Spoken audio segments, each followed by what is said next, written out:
আমি বুঝতে পারছি তোমার মনের অবস্থা, কিন্তু এতটা ভেঙে পড়ছো কেন? দেখো, তোমার তোমার ওয়াইফ যা চেয়েছে সেটা তো পেয়ে গেছে না। ও তো আর সংসার, স্বামী, সন্তান এসব কিছু চাইনি। হ্যাঁ, সেটাই।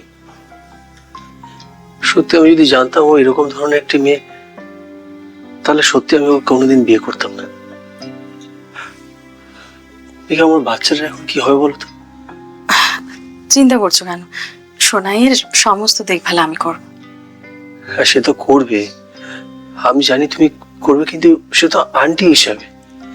তুমি তো বোঝো একটা বাচ্চার কাছে তার মা কতটা ইম্পর্টেন্ট। 100 বার।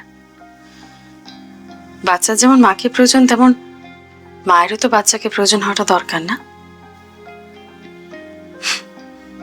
সত্যি কথা বলতে ভাবলে খুব অবাক লাগে। আমি সেই অবাকা মা,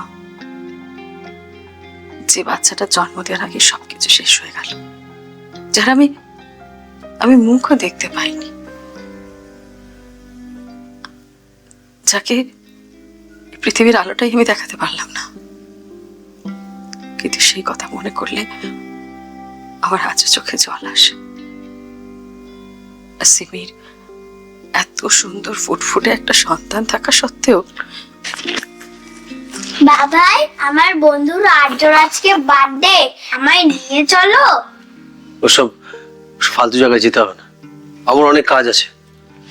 না বাবাই, এরকম করো না, ওখানে অনেক কিছু খাওয়ায়, বিরিয়ানি, মটন কষা, আইসক্রিম। কেন তুমি খেতে পাও না? বলছি না আমার কাজ আছে। মাথা কাজ করছে না, তারপর আচ্ছা শোনো শোনো শোনো, মাথা গরম করো না। বলছি তোমায় যেতে হবে না, আমি নিয়ে যাব। যা খুশি করো, আমি ওসব ভাবতে পারছি না। ওই তো, তাহলে চলো, বাবাইকে টাটা করে দাও। না না, বাবাইয়ের সাথে আমার আড়ি। শোনো না, তুমি টেনশন করো না, আমি একটু একটু দিয়ে আসছি।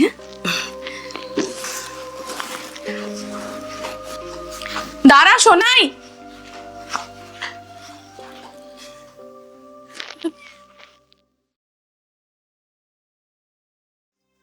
এত রাত হয়ে গেল, এখনো পর্যন্ত ফিরছে না এরা।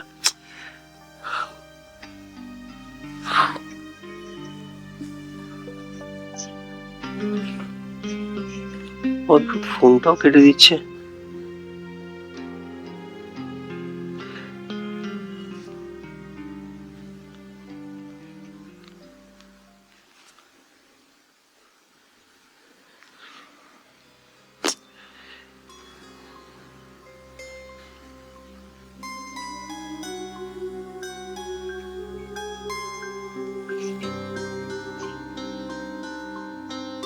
কি অদ্ভুত, ফোনটা কেটে দিচ্ছে কেন বারবার?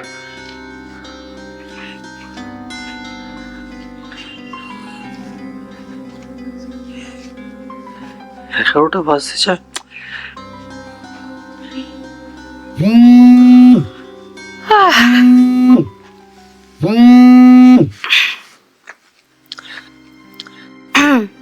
হ্যালো হ্যালো,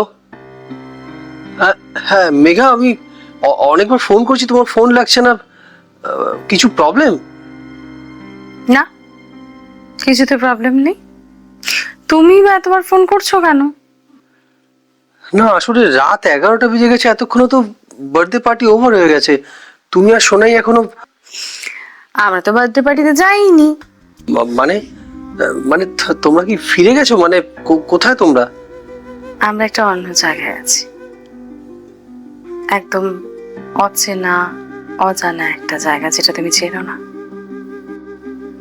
কি রাত্রিবেলা হিয়ালি করছো তুমি?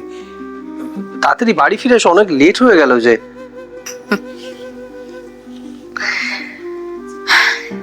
ইয়ার কি তো আমি করছি না। আমার যা যা ডিমান্ড আছে সেটা যদি তুমি সঠিকভাবে পূরণ না করো, তাহলে তোমার বাচ্চাকে আমি আমার কাছেই রেখে দেবো। হোয়াট? কি কি বলছো তুমি? মানে তুমি তুমি সোনাইকে কিডন্যাপ করেছো? দেখো দেখো মেঘা, যদি এটা সত্যি হয়ে থাকে তাহলে কিন্তু আমি পুলিশকে। এই কাজটা তুমি ভুলেও করবে না। তুমি যখন পুলিশের কাছে পৌঁছবে তার অনেক আগে স্বয়ং আমি পৌঁছে যাব। কারণ এই অসুস্থ মানুষদের থেকে যেভাবে দিনের পর দিন টাকাগুলো নিয়েছো, তাদের সঠিক চিকিৎসা না করে তাদের টাকাগুলোকে নিয়ে নিজে আত্মসাৎ করেছো, ফ্যামিলিকে নিয়ে ফুর্তি করেছো, তাদের সর্বশান্ত করেছো, সেই সমস্ত কিছুর হিসেব এবং এভিডেন্স কিন্তু আমার কাছে আছে। মেঘা, মনে পড়ছে প্রেম করবার সময় কি সুন্দর আমাকে সবকিছু বলে দিয়েছিলে, হিসেবগুলো বুঝিয়ে দিয়েছিলে? মেঘা, তুমি কি আমাকে ব্ল্যাকমেল করছো? তুমি জানো আমার সাথে যদি এরকম করো তাহলে আমি কোথাও অবধি যেতে পারি? তুমি যত দূর যাবে তোমার বাচ্চা তোমার থেকে ঠিক তত দূর চলে যাবে। বল এবার কি করবে? না মেঘা, প্লিজ তুমি তুমি এরকম কিছু করো না। দেখো তুমি যা বলবে আমি তাই করবো।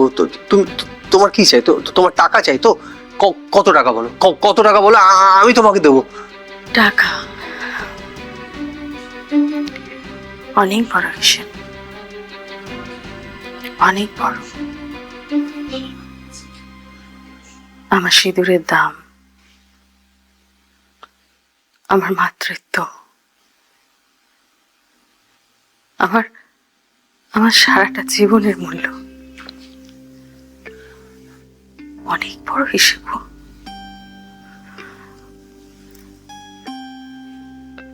এই হিসেব করতে একটু সময় লাগবে। হ্যালো, হ্যাঁ hello Megha, hello hello.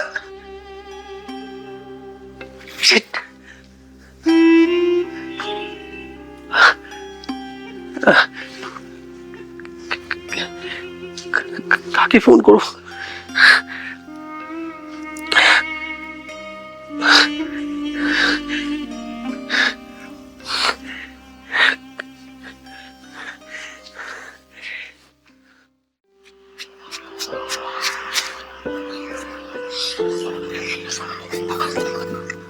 Friend, good morning. Good morning. বাবা, আজকে তুমি এত সকাল সকাল ঘুম থেকে উঠে পড়েছো? হ্যাঁ, গুড মর্নিং। আচ্ছা ফ্রেন্ড, তুমি একা একা থাকো, তোমার ভয় করে না? হ্যাঁ, ভয় তো করে, তবে আমার নিজেকে খুব ভয় করে। ঠাকুরের কাছে শুধু প্রার্থনা করি যেন আমার মনের জোরটাকে খুব শক্ত করে বেঁধে রাখে, আর না হলেই তো আমি আবারও। তুমি কি সব বলছো? আমি কিছু বুঝতে পারছি না। জানি, তোমার বাবাই যখন তোমাকে সব কথাগুলো বুঝিয়ে বলবে তখন তুমি সব বুঝতে পারবে। হ্যাঁ, যদি তোমার এই কথাগুলো মনে থাকে, তো এই দিনগুলো যদি মনে থাকে, তুমিও যদি তোমার বাবাইয়ের মতোই হও, তাহলে অবশ্য। তুমি যদি আমার মাম্মাম হতে তাহলে কত ভালো হতো। তুমি আমার কত খেয়াল রাখো, আমার সাথে খেলা করো, কি সুন্দর করে আমায় খাইয়ে দাও। আমি তোমার মাম্মাম না হলেও আমি তোমার মাম্মামের মতোই। আচ্ছা, আমাদের তো ব্রেকফাস্ট করা হয়নি। ঘুম থেকে উঠে পড়ে যা, খিদে পাচ্ছে, খিদে পাচ্ছে। চল তাড়াতাড়ি করে আমরা ব্রেকফাস্ট করে চলে আসি। হ্যাঁ?